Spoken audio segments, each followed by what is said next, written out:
Assalamualaikum warahmatullahi wabarakatuh. Perkenalkan, nama saya Ibra Rino Diguna dengan NIM B1B12130. Saya akan mempresentasikan hasil PPT saya yang berjudul Kepuasan Kerja, Stres, dan Disiplin. Yang pertama, kepuasan kerja. Kepuasan kerja atau job satisfaction adalah keadaan positif yang menyenangkan di mana karyawan melihat pekerjaannya merasa puas. Divisi sumber daya manusia atau manajemen harus terus menilai kepuasan atas pekerjaannya karena mempengaruhi tingkat ketidakhadiran, perputaran kerja, kepercayaan diri, dan masalah personalia yang mendasar lainnya. Lingkungan yang baik akan mempengaruhi kepuasan pekerjaan yang secara representatif. Selanjutnya, fungsi kepuasan kerja. Pada umumnya, dalam banyak kasus ada hubungan positif antara kepuasan tinggi dan pelaksanaan kerja yang tinggi. Namun, umumnya tidak solid. Ada banyak karyawan dengan kepuasan kerja yang tinggi yang tidak menjadi karyawan dengan tingkat efisiensi tinggi.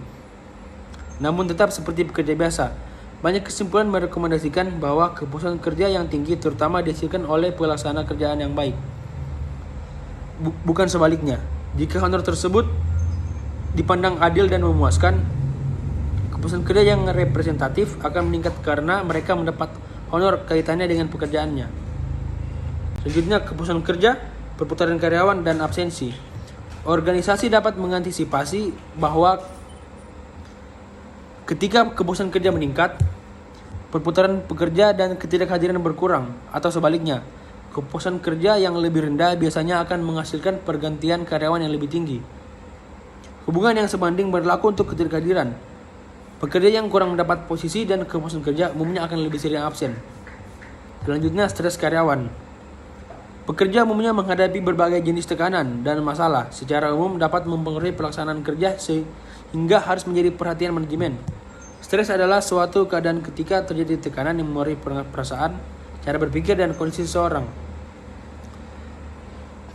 Karyawan menumbuhkan berbagai jenis efek samping dari tekanan yang dapat menghambat pelaksanaan pekerjaan mereka.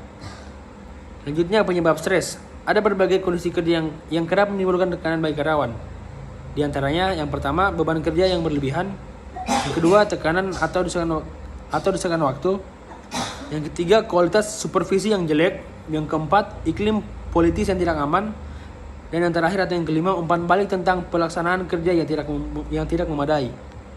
Selanjutnya, program konseling. Konseling atau pembimbingan dan penyuluhan adalah percakapan tentang suatu masalah dengan seorang pekerja dengan tujuan membantu karyawan dengan pengaturan yang lebih baik terhadap masalah tersebut. Konseling umumnya dapat diklasifikasikan sehingga karyawan terus maju dan meningkatkan kepentingan mereka tanpa syarat. Selanjutnya, fungsi-fungsi konseling. Ada 5, yaitu yang pertama, pemberian nasihat, yang kedua, penentraman hati, yang ketiga, komunikasi, yang keempat, pengunduran ketegangan emosional, yang terakhir atau yang kelima, penjernihan pemikiran. Lalu yang terakhir, tipe-tipe konseling. Mengingat berapa banyak jenis konseling yang diberikan dalam sistem konseling, secara garis besar ketiga macam konseling tersebut yaitu yang pertama, direktif konseling, yang kedua, non-direktif konseling, dan yang ketiga atau yang terakhir, kooperatif konseling. Sekian dan terima kasih.